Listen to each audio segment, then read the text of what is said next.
اعوذ باللہ من الشیطان الرجیم بسم اللہ الرحمن الرحیم۔ دوستوں اور بزرگوں اور خواتین اسلام،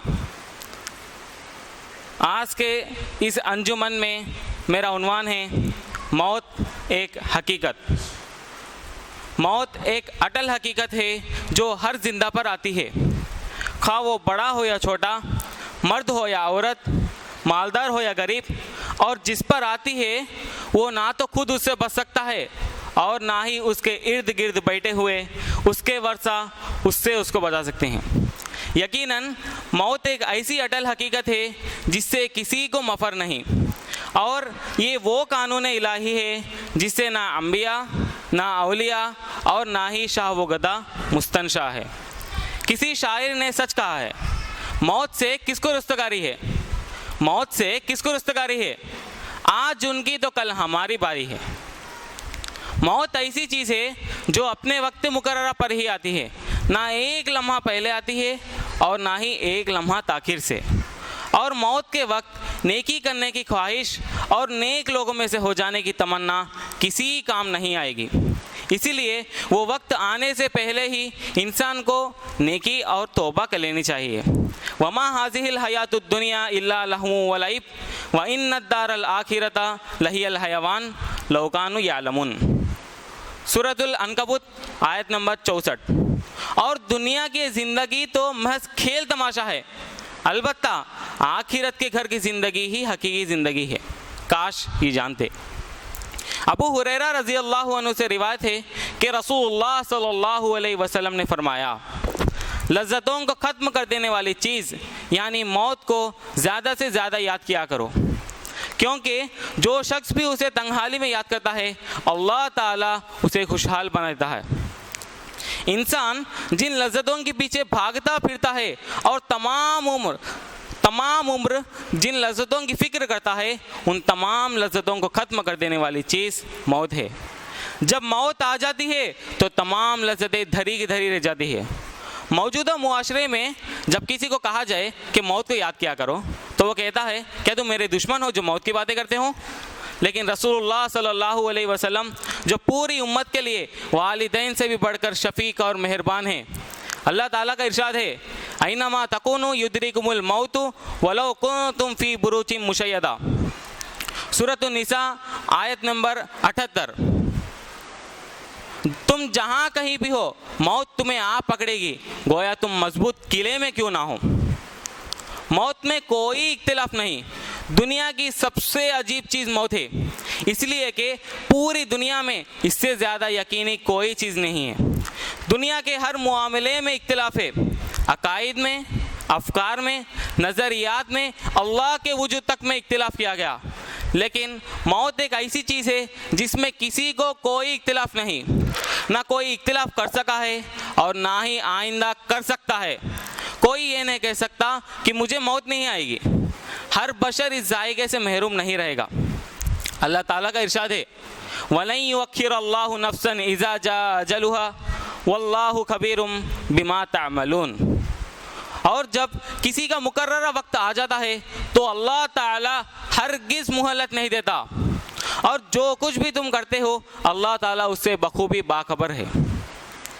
موت کی کسی کو خبر نہیں، موت کے بارے میں کسی کو معلوم نہیں کہ کب آئے گی، کہاں آئے گی اور کیسے آئے گی۔ آج تک کوئی حال ایسا نہیں بن سکا جو موت کا بالکل صحیح وقت بتا دے کہ فلاں تاریخ کو اتنے بج کر اتنے منٹ پر موت آئے گی۔ کوئی علم ایسا نہیں جسے سیکھ کر موت کے یقینی وقت کا اندازہ لگایا جا سکے۔ ہم موت سے غافل ہیں۔ ارشاد ربانی ہے، قل ان الموت الذی تفرون منہ فانہ ملاقیکم ثم تردون الی عالم الغیب والشہادۃ فینبئکم بما کنتم تعملون۔ سورۃ الجمعہ آیت نمبر 8۔ آپ کہہ دیجئے جس موت سے تم بھاگتے پھرتے ہو وہ تمہیں پہنچ کر رہے گی، اور تم سب چھپے کو لے کے جانے والے اللہ کی طرف لوٹائے جاؤ گے، اور وہ تمہارے کیے ہوئے تمام کام کو بتلائے گا۔ موت کی کیفیت کے متعلق حضرت براء رضی اللہ عنہ کی مشہور حدیث، حضرت براء بن غارب رضی اللہ عنہ سے روایت ہے کہ ہم رسول اللہ صلی اللہ علیہ وسلم کے ساتھ ایک انصاری کا جنازہ لے کر نکلے. ہم قبرستان پہنچے, ابھی اس کے لیے لحد تیار نہیں کی گئی تھی. چنانچہ رسول اللہ صلی اللہ علیہ وسلم قبلہ رخ ہو کر بیٹھ گئے, اور ہم بھی آپ کے ارد گرد یوں پرسکون ہو کر بیٹھ گئے جیسے ہمارے سروں پر پرندے بیٹھے ہوں. آپ صلی اللہ علیہ وسلم کے ہاتھ میں ایک لکڑی تھی جس سے آپ زمین میں کچھ کورید رہے تھے. اس دوران آپ صلی اللہ علیہ وسلم کبھی آسمان کی طرف دیکھتے اور کبھی زمین پر دیکھتے آپ صلی اللہ علیہ وسلم نے 3 بار اوپر نیچے دیکھا, پھر فرمانے لگے, تم عذاب قبر سے اللہ تعالیٰ کی پناہ طلب کیا کرو. آپ صلی اللہ علیہ وسلم نے 3 بار فرمایا اور 3 بار یہ دعا کی, اللہم انی اعوذ بکا من عذاب القبر. اے اللہ, میں عذاب قبر سے تیری پناہ میں آتا ہوں. پھر رسول اللہ صلی اللہ علیہ وسلم نے فرمایا, بے شک جب بندہ مومن دنیا سے منقطع ہو کر آخرت کی طرف جانے لگتا ہے تو آسمان سے سفید چہرے والے فرشتے اس کی طرف نازل ہوتے ہیں. ان کے چہرے سورج کی طرح روشن ہوتے ہیں. ان کے ساتھ جنت کے کفنوں میں سے ایک کفن اور جنت کی خوشبوؤں میں سے ایک خوشبو ہوتی ہے. وہ اس سے حد نگاہ تک دور بیٹھ جاتے ہیں. پھر ملک الموت آتا ہے اور اس کے سر کے پاس بیٹھ کر کہتا ہے, اے پاک روح, تو اللہ کی مغفرت اور اس کی رضا کی طرف نکل. تو اس کی روح یوں نکلتی ہے جیسے مشکیزے سے پانی کا ایک قطرہ بہہ نکلتا ہے. پھر وہ اسے وصول کر لیتا ہے. ایک روایت میں ہے کہ جب اس کی روح نکلتی ہے تو زمین و آسمان کے درمیان اور آسمان پر جتنے فرشتے ہوتے ہیں سب اس کے لیے نماز جنازہ پڑھتے ہیں. آسمان کے دروازے اس کے لیے کھول دیے جاتے ہیں اور ہر دروازے پر متعین فرشتے اللہ تعالیٰ سے دعا کرتے ہیں کہ اس کی روح کو ان کے راستے سے اوپر لے جایا جائے. پھر جب ملک الموت اس کی روح کو قبض کر لیتا ہے تو وہ فرشتے جو جنت سے اسے کفن اور خوشبو لاتے ہیں اور دور بیٹھے ہوتے ہیں وہ پلک چھپکتے ہی اس کے پاس آ جاتے ہیں اور ملک الموت سے اس کی روح کو لے لیتے ہیں اور اسے جنت کی خوشبو اور کفن میں لپیٹ دیتے ہیں. اس کی روح سے زمین پر پائے جانے والی سب سے اچھی کستوری کی خوشبو پھوٹ نکلتی ہے. پھر رسول اللہ صلی اللہ علیہ وسلم نے فرمایا, پھر وہ اسے لے کر آسمان کی طرف اوپر جاتے ہیں اور وہ جتنے فرشتوں کے پاس سے گزرتے ہیں سب کہتے ہیں یہ کتنی پاک روح ہے. تو وہ جواب دیتے ہیں یہ فلاں بن فلاں ہیں. وہ اسے سب سے اچھے نام کے ساتھ ذکر کرتے ہیں جس کے ساتھ وہ اس کا دنیا میں تذکرہ کرتے تھے, یہاں تک کہ وہ اسے لے کر آسمان دنیا پر پہنچ جاتے ہیں. فرشتے اس کے لیے دروازہ کھلواتے ہیں, چنانچہ ان کے لیے دروازہ کھولا جاتا ہے. پھر ہر آسمان پر اللہ تعالیٰ کے سب سے مقرب فرشتے اللہ تعالیٰ سے دعا کرتے ہیں کہ اس کی روح کو ان کے راستے سے اوپر لے جایا جائے اور وہ اسے الوداع کہنے کے لیے دوسری آسمان تک اس کے ساتھ جاتے ہیں, یہاں تک کہ وہ اسے لے کر 7ویں آسمان تک پہنچ جاتے ہیں. تو اللہ تعالیٰ فرماتا ہے, میرے بندے کی کتاب کو علیین میں لکھ دو. وما ادراک ما علیون کتاب مرقوم یشہدہ المقربون. تجھے کیا پتا کہ علیین کیا ہے؟ وہ تو لکھی ہوئی کتاب ہے, مقرب فرشتے اس کا مشاہدہ کرتے ہیں.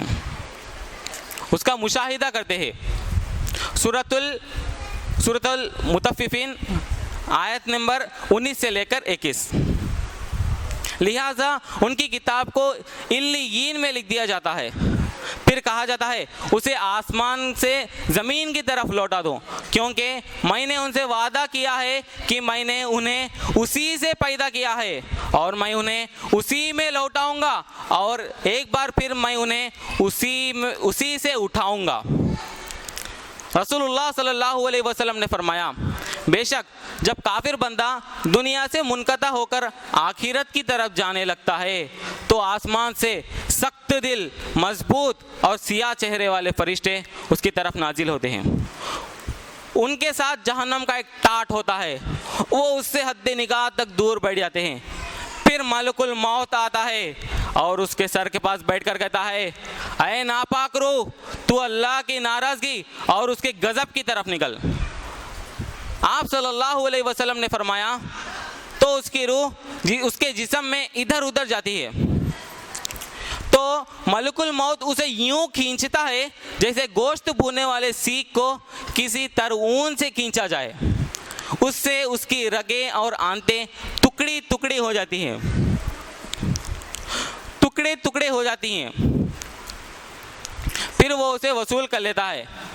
ایک روایت میں ہے کہ جب اس کی روح نکلتی ہے تو زمین و آسمان کے درمیان اور آسمان پر جتنے فرشتے ہوتے ہیں سب اس کے لیے لعنت بھیجتے ہیں، آسمان کے دروازے اس کے لیے بند کر دیے جاتے ہیں، اور ہر دروازے پر متعین فرشتے اللہ تعالیٰ سے دعا کرتے ہیں کہ اس کی روح کو ان کے راستے سے اوپر نہ لے جایا جائے، کہ اس کی روح کو ان کے راستے سے اوپر نہ لے جایا جائے۔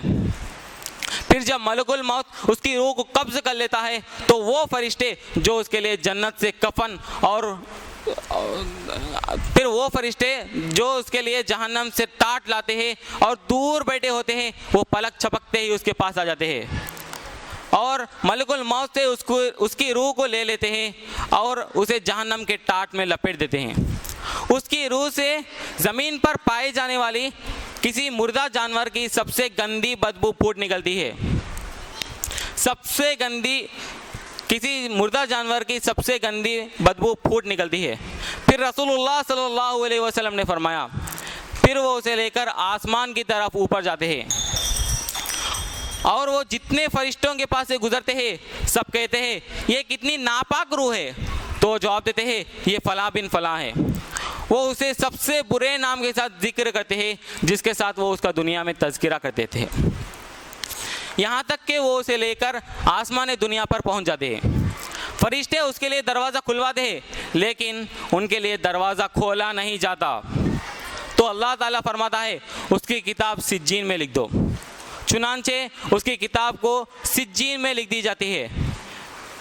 پھر کہا جاتا ہے کہ اسے زمین کی طرف لوٹا دو، کیونکہ میں نے ان سے وعدہ کیا ہے کہ میں نے انہیں اسی سے پیدا کیا ہے اور میں انہیں اسی میں لوٹاؤں گا اور ایک بار پھر میں انہیں اسی سے اٹھاؤں گا۔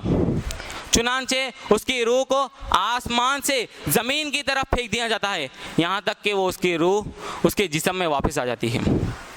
اللہ تعالیٰ سے دعا ہے کہ ہم سب کو نیک لوگوں کی موت نصیب کرے اور ہمارا خاتمہ ایمان پر فرمائے، آمین۔ السلام علیکم ورحمۃ اللہ وبرکاتہ۔